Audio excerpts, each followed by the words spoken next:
Bəzən həyat o qədər rahat axır ki, dəyərini unutmağa başlayırıq.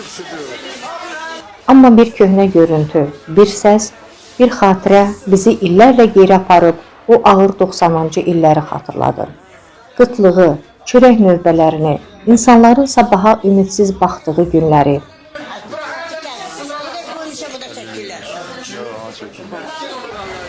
Çörəyin bir tikəsi belə ümid idi, sükut, qorxu idi, hər nəfəs sınaq idi. Bugün isə Allahın izni ilə masamızda çörək, evimizdə istilik, ölkəmizdə əmin-amanlıq var. Bunların hamısı uca Allahın bərəkəti, rəhməti və böyük lütfüdür.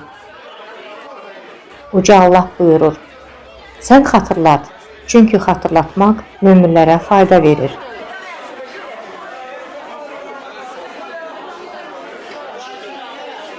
Unutmayaq, neməti dərk etmək elə şükürün özüdür. Şükür etdikcə bərəkət artır, unutduqca azalır. Bir anda yanıb qəlbən deyək, Allahım, bizə verdiyin əmin-amanlığa, ruzimizə, bu bərəkətli günlərə görə sənə sonsuz şükürlər olsun.